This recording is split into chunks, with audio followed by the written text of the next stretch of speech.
Bonjour à tous, mon nom est Maria, nous sommes le 16 novembre 2014. Alors, pour faire suite à cette série sur l'immigration, nous allons bifurquer vers un autre document important que je vous ai parlé dans la dernière vidéo, qui est le support du Conseil mondial des Églises envers la Palestine. Alors, Semaine mondiale pour la paix en Palestine, Israël. Prier avec les églises vivant sous l'occupation. Alors ici, on parle de la Palestine, directement. Vous verrez dans le document.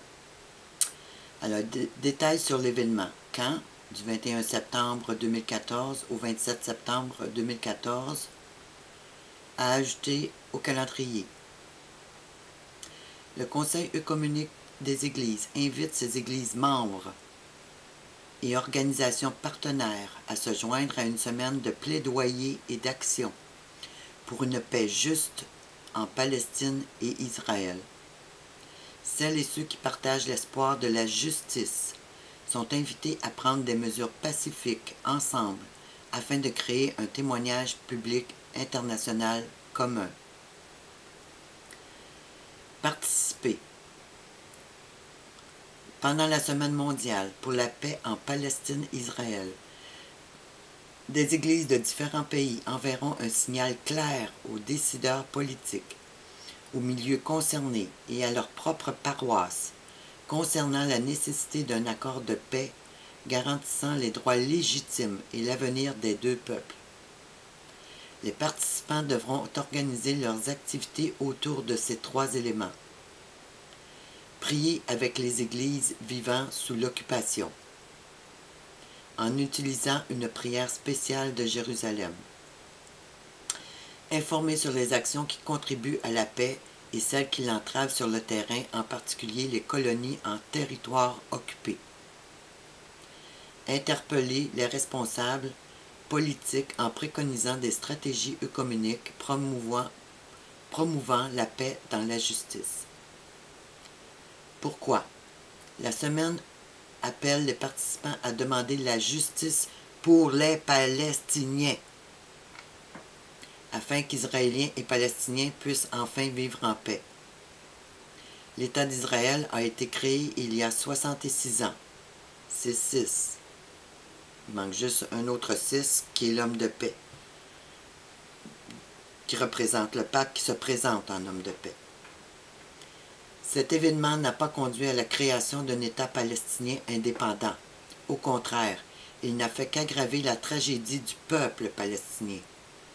Alors que c'est Israël qui est sous attaque constante depuis ce début de troisième intifada. Voilà plus de 40 ans que Jérusalem-Est, la Cisjordanie et Gaza sont occupés, réduisant à néant en utilisant une prière spéciale de Jérusalem. La vision pacifique des deux peuples sur une seule terre.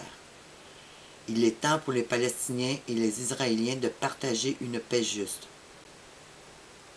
Ça veut dire qu'on demande à Israël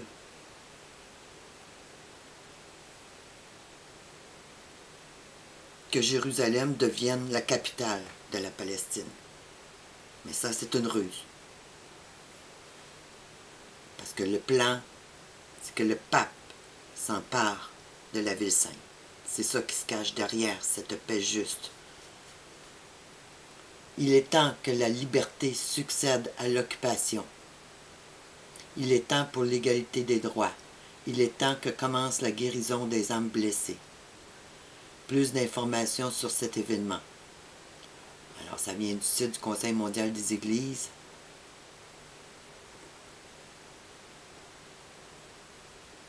Alors, ce document vient du site du Conseil mondial des Églises. Alors, vous voyez, il ne supporte pas Israël. Il rend responsable Israël pour les problèmes qu'il y a là-bas parce que ils ne veulent pas s'unir pour que la Palestine ait un État indépendant qui, je vous le rappelle, un État indépendant veut dire revenir aux frontières qui existaient avant 1967. Alors on encourage toutes les églises membres et organisations partenaires à s'unir. Mais regardez, depuis septembre, comment la situation s'est dégradée en Israël et en Palestine. Les deux peuples sont en train de se soulever. La Palestine et le Hamas et ISIS qui sont en train de s'unir pour attaquer de plein front Israël.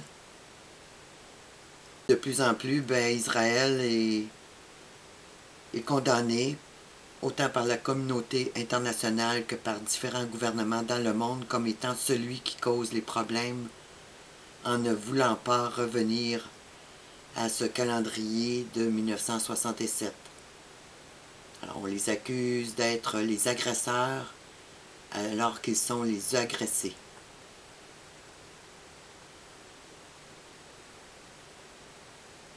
Alors ceci nous montre très bien comment l'Église, pour faire avancer un certain agenda, va utiliser les églises de toutes dénominations, de toute religion, pour laver le cerveau de leurs paroissiens, si on peut dire,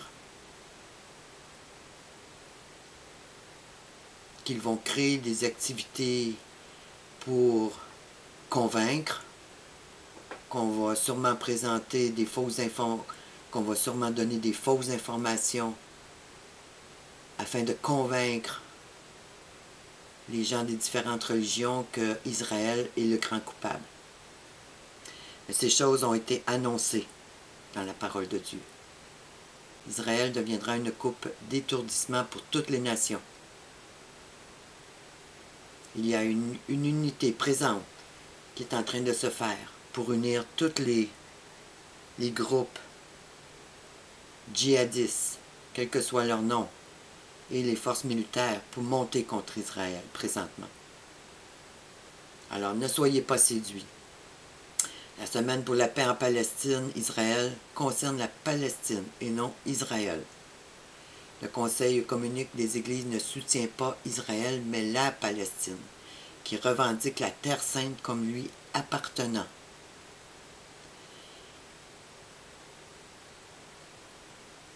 Alors, comme je vous l'ai dit, derrière tout cela, se cache un bien sinistre projet du Vatican pour un contrôle total des lieux saints, dont les Palestiniens ne sont pas au courant, pas plus que le peuple israélien. Pourtant, beaucoup de sang coule et coulera encore, à cause de l'ignorance et du contrôle mental sur les masses, et de tous ces esprits impurs qui ont été relâchés dans le monde, et qui possèdent de plus en plus les gens, les rendant inhumains, sanguinaires et barbares. Triste constat des peuples et nations qui ont abandonné les voies de Dieu et qui se sont attachés à des esprits séducteurs qui contrôlent leurs églises, croyant qu'on leur apporterait paix et sécurité. Alors, le lien sous la vidéo.